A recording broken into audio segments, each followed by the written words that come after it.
کیا رول تھا نگرے پونٹے اور ریچرڈ میں آپ کو تھوڑا سا واقعہ بتاؤں اگر میں آپ کو واقعہ یہ بتانا چاہتا ہوں کہ میرا ایک کاؤنٹر پارٹ تھا امریکہ میں جب میں کامرس منسٹر تھا، تو اس میں ایک کسی ادارے کا ٹریڈ کی باڈی کا میں نام نہیں لینا چاہتا، وہ پتہ چل جائے گا، الیکشن ہو رہے تھے، تو میں نے اس کو ایک دن میں موریشس میں ملا، میں نے کہا کہ what is your position, who are you going to vote for? تو ہنس کے کہتا ہے کہ Humayun if there is somebody you don't want to be elected well vote for them. ابھی وہ بندہ پھر آیا میرے پاس، ہمارے آخری دور تھا جی، اس وقت یہ پوری کہانیاں آ چکی تھیں کہ بے نظیر بھٹو صاحبہ اللہ تعالیٰ ان کی مغفرت کرے، وہ اس ملک میں واپس آ رہی ہیں اور پروبیبلی وزیر اعظم بنیں گی اور یہ ملیں گے، اور یہ جو آپ بات کر رہے ہیں کہ امریکہ پورا پیچھے اور پورا ڈیل ہو گئی ہے، یہ ہو گیا، تو اس نے مجھ سے پوچھا کہ Humayun what are your views of the upcoming election? تو میں نے کہا remember what you told me in Mauritius, okay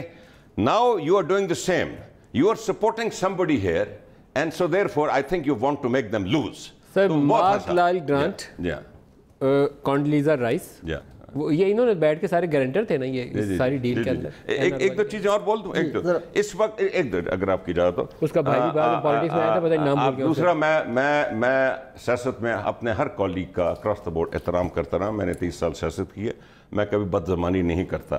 لیکن معذرت کے ساتھ جی ہمارے پاس ایک رشتہ دار فائنانس منسٹر نہیں ہے، تو ہمیں ذرا ڈھونڈنا پڑتا ہے، اوکے ان کی مجبوری ہوگی، ہماری مجبوری نہیں، ہمیں ذرا ڈھونڈنا پڑتا ہے اپنا فائنانس منسٹر۔ اسی بات یہ کہ اس وقت اتنی ایف پی ڈی آئی آ رہی ہے، پائپ لائن میں ہے، کہ اس وقت پرائم منسٹر لیول پہ پلاننگ یہ ہو رہی ہے کہ اس ملک میں وہ کیپیسٹی بلڈ کی جائے to absorb that F D I, there's so much in the pipeline۔ کہاں پر؟ اوکے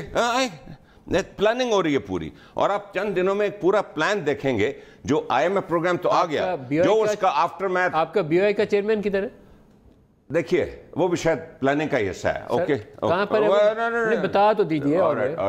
دیکھیں میں لوگوں کی ذاتی چیزوں پہ نہیں جانا چاہتا، سر بتا تو دیجیے، لوگوں کو ذاتی چیزوں پہ نہیں جانا چاہتا، یہ ایک ریفائنمنٹ، یہ ایک ری آرگنائزیشن ہو رئی ہے، board of investment, we are بہت قابل آدمی تھے ہارون شریف صاحب، ان کی کوئی ذاتی مجبوری تھی، یہ ایک ری آرگنائزیشن۔ میں نے آپ کو پوائنٹ یہ بتایا ہے،